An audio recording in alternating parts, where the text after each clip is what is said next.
Good morning, algebra class. We have been working with rules of logarithms all week, and today we are learning the change of base formula, a really useful tool whenever we are solving logarithms, when we are evaluating them. And a lot of you have graphing calculators that can actually do this for you, but there are situations when we're solving equations, there are situations if you don't have a graphing calculator that does this for you, you can still calculate a log with your calculator if you have the change of base formula. So it's a really useful tool.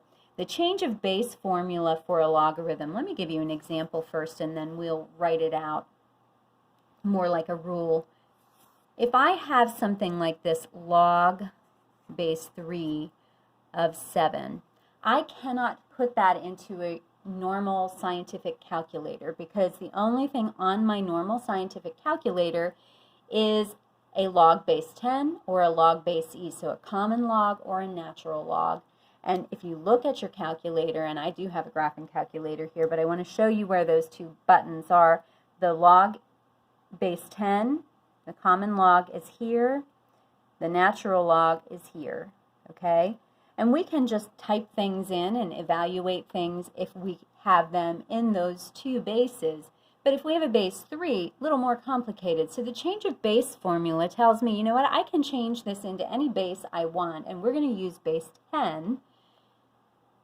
If I just take the big number, okay, log, and I can use any base, so I'm going to use base 10, over the log of the base of the log in this one. So that is log base 10 of 3. Now that looks a little bit like the quotient rule, and every year when I teach these two concepts, people get them confused. So we're actually going to do both of them today so you can see the difference. But first I want you to understand what the change of base formula has done for me. If I now want to put this into my calculator, I can. I can say log of 7 divided by the log of 3, and I can estimate that. I'm going to round that off to 1.77. Okay, we'll round it to the hundredths. And now I can calculate, I can evaluate that with my calculator. So the change of base formula says this. It says a log base A of B equals the log base C of B over log base C of A. And I know in your book, I'm sure they're using different letters. I didn't even check to see what letters they were using in your book, but that's essentially the same principle. You can make that C anything you want. We typically will use a 10 or an E just because it's easier to use on our calculator. It's the whole point of doing that. Okay, so let's do a couple of examples here, and we don't have to calculate all of these out. Some of them we're just going to change. I'll show you what I mean. If I have log base 3 of x, and I don't want to be working with log base 3, I can change this to log base 10, log of x over log of 3. Now there are several things that people do wrong here, okay?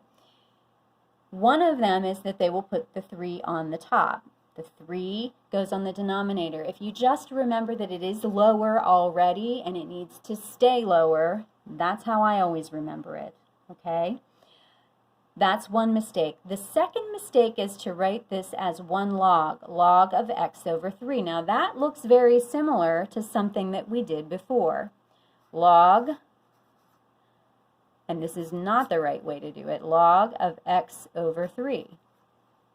That is not correct, okay? This is correct. This is not correct. And this looks really familiar because it is the quotient rule. The quotient rule tells me that I can take this and I can rewrite it as 2 logs, like so. We've been doing that this week. But we cannot change this log into this log. So change of base formula needs 2 logs divided. When we do the quotient rule, okay, this is the quotient rule.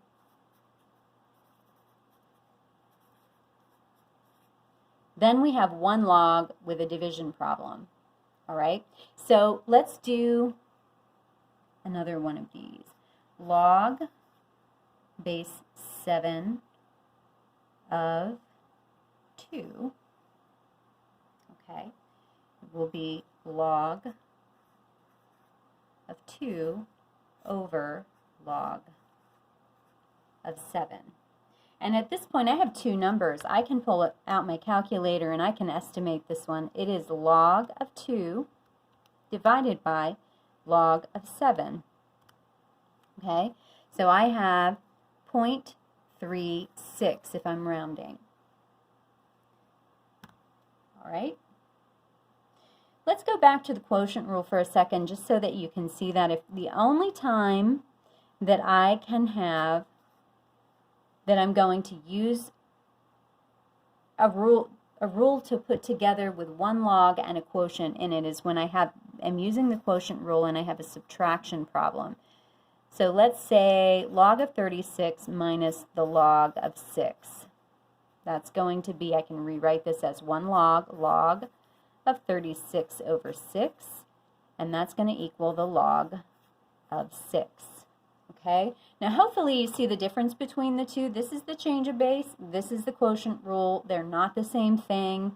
We will be putting all of these rules together. Tonight I'm just asking you to use the change of base formula, and I'm also giving you a section on the quotient rule just so you can see the difference, and it's better if you get some practice doing them both so you can see how they are different. And then using your calculator to evaluate a few of those with the change of base formula. And when you are doing that, I want to see this step when you are working out your change of base formula. Okay? So hopefully that helps, and I will see you soon.